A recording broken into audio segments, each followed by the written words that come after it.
हर हर महादेव दोस्तों, भक्तों भगवान शिव और माता पार्वती की भक्ति में सारे हिंदू धर्म के लोग भक्तिमय हो चुके हैं।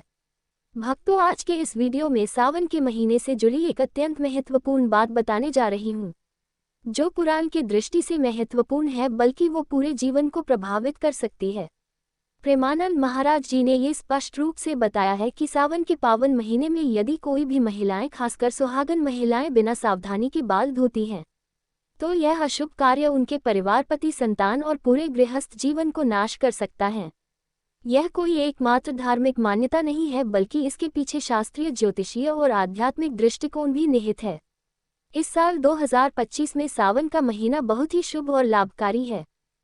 ये संयोग अपने आप में बहुत दुर्लभ और अत्यंत शुभकारी है। कई वर्षों बाद इस सावन में ऐसा संयोग बन रहा है। भक्तों, दूसरा सोमवार 21 जुलाई का दिन अत्यंत मंगलकारी माना जा रहा है।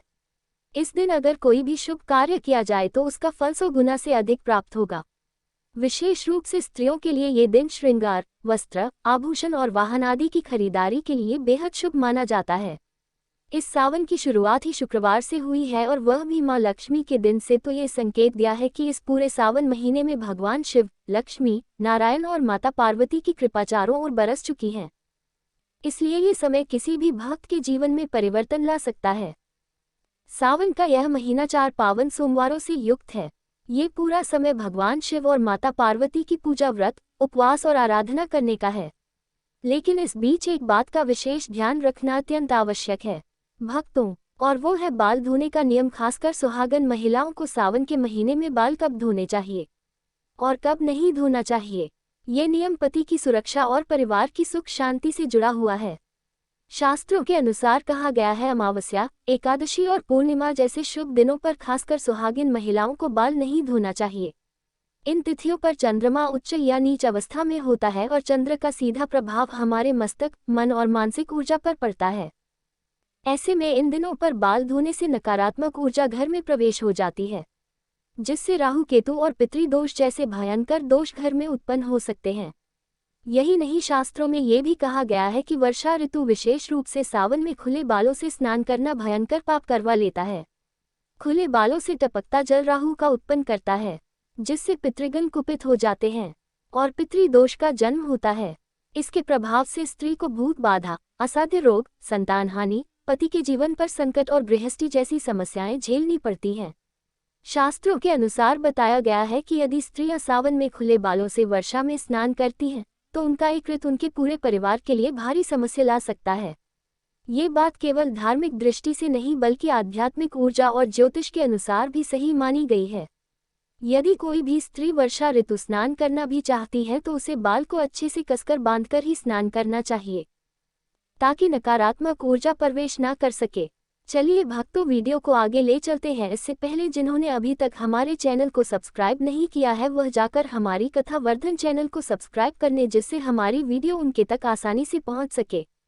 भक्तों, इस वीडियो में हम बात करते हैं कि इस वार यानी सप्ताह के दिनों की कौन से दिन बाल धोना चाहिए है और किन दिनों में बाल नहीं धोने चाहिए। यदि किसी दिन आपने व्रत रखा है तो व्रत वाले दिन की शुद्धता अत्यंत महत्वपूर्ण होती है, इसलिए उस दिन बाल न धोकर एक दिन पहले ही शुद्ध हो जाना चाहिए।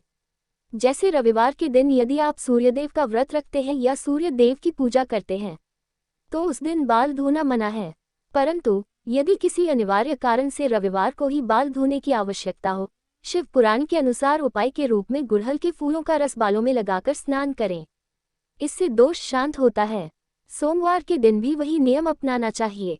सामान्य रूप से महिलाएं सोमवार को बाल धो सकती हैं, परंतु जो महिलाएं सावन सोमवार का व्रत रखती हैं उन्हें सोमवार को बाल नहीं धोना चाहिए।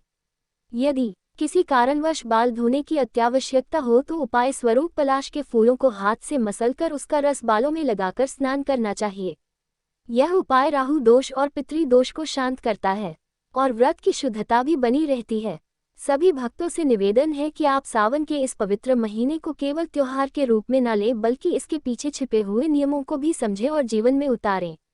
सावन में किया गया प्रत्येक कार्य, विशेष रूप से पूजा, व्रत और नियमों का पालन हमारे जीवन की दिशा और दशा दोनों को बदलने की शक्ति रखता है। भक्तों, यदि आप लोग सच में भगवान शिव और माता पार्वती के भक्त हैं और उनके प्रति अपने मन में श्रद्धा रखते हैं तो इस सावन में इस नियम का पालन अवश्य करें। ऐसा करने से भगवान शिव और माता पार्वती की कृपा आप पर और आपके पूरे समस्त परिवार पर बनी रहेगी और घर में किसी भी प्रकार का दुख, समस्या आदि चीजों का सामना नहीं करना पड़ेगा। दोस्तों, अगर आप सभी को हमारी यह जानकारी अच्छी लगी हो तो हमारे कथा वर्धन चैनल को सब्सक्राइब करें और वीडियो को ज़्यादा से ज़्यादा शेयर करें और हमारे कमेंट बॉक्स में हर हर महादेव जरूर लिखें और हमारे कथा वर्धन चैनल को सब्सक्राइब करें, जिससे सावन महीने के पावन दिन की जानकारियां आप तक समय समय पर पहुंचती रहे। भक्तों, सावन के इस महीने में पूरे दिल से श्री शिवाय नमस्तुभ्यम और ओम नमः शिवाय का जाप करते रहे। भक्तों, यही समय है कि भगवान शिव अपने भक्तों की बात सुनने धरती पर उतरते हैं। इसलिए शास्त्रों के अनुसार बताया गया है, यदि सावन जैसे पावन माह में महिलाएं नियमों को तोड़कर तिथियों और वारों की उपेक्षा करते हुए बाल धोती हैं तो ये साधारण भूल नहीं होती, बल्कि यह उनकी संपूर्ण सौभाग्य, सुख और संतुलित जीवन को अशुभता की ओर धकेल देती है। खासकर गुरुवार और शनिवार जैसे वारों में बाल धोना बहुत ही अशुभ माना गया है। मंगलवार को यदि कोई स्त्री बाल धोती है तो इसका प्रभाव उसके आर्थिक जीवन और वैवाहिक जीवन पर पड़ता है। लेकिन यदि किसी अनिवार्य कारणवश मंगलवार को बाल धोना ही पड़े तो शास्त्रों के अनुसार बताए गए परंपरागत विधि अपनाएं। थोड़ा सा आंवले का रस या उसका चूर्ण बनाकर बालों में लगाकर स्नान करें। यह उपाय दोष को शांत कर देता है। बुधवार का दिन तुलनात्मक रूप से शुभ माना गया है और महिलाएं इस दिन समान रूप से बाल धो सकती हैं। इसी के साथ एक महत्वपूर्ण जानकारी, अगर किसी महिला के घर पर उसकी छोटी संतान बेटा है तो उसे बुधवार को बाल धोने से बचना चाहिए। ऐसा इसलिए क्योंकि बुध ग्रह छोटे बेटे का कारक माना जाता है और बुधवार को बाल धोने से इस ग्रह के क्रुद्ध होने का भय रहता है, जिससे बेटे के जीवन में बाधाएं उत्पन्न हो सकती हैं। अगर महिलाओं से कोई भूल होती है तो वो प्रार्थना करें या श्री गणेश जी को पूजन में ये स्वीकार करें कि वे आपके रक्षक और अग्रज बने। स्नान से पहले तुलसी के 5 से 6 पत्ते मसलकर बालों में लगाने से भी इस दोष से मुक्ति मिलती है। गुरुवार का दिन अत्यंत अशुभ और आध्यात्मिक ऊर्जा से भरपूर होता है। ये दिन गुरु ग्रह का होता है जो सभी ग्रहों में सर्वोच्च माने जाते हैं। ऐसी मान्यता है कि इस दिन बाल धोने से घर की लक्ष्मी नाराज हो जाती है और गुरु की कृपा नष्ट हो जाती है। इससे पारिवारिक शांति भंग होती है और स्त्री को जन्म जन्मांतर तक इस दोष का फल भुगतना पड़ सकता है। यदि मजबूरी में बाल धोना आवश्यक हो तो बेसन और हल्दी को मिलाकर एक लेप बनाएं और बालों में लगाकर स्नान करें। ये शुद्धिकरण का एक श्रेष्ठ उपाय है, जिससे गुरु की कृपा बनी रहती है और दोष शांत होता है। शुक्रवार को सुहागन महिलाएं सामान्य रूप से बाल धो सकती हैं। सुहागिन महिलाएं ध्यान से सुने, ये नियम सभी पर लागू नहीं होता। विशेषकर वे महिलाएं जो संतान प्राप्ति की कामना करती हैं, उन्हें शुक्रवार के दिन बाल धोने से बचना चाहिए, क्योंकि शुक्रवार मां लक्ष्मी का दिन होता है और बाल धोने से सौभाग्य में कमी आती है। यदि बहुत आवश्यक हो तो स्नान से पूर्व बालों में दही लगाकर धोना शुभ माना जाता है। शनिवार का दिन शनिदेव का दिन होता है, जिन्हें संपूर्ण ब्रह्मांड का न्यायाधीश माना गया है। शनिदेव की दृष्टि यदि क्रोधित हो जाए तो राजा से रंग बनाने में देर नहीं लगती।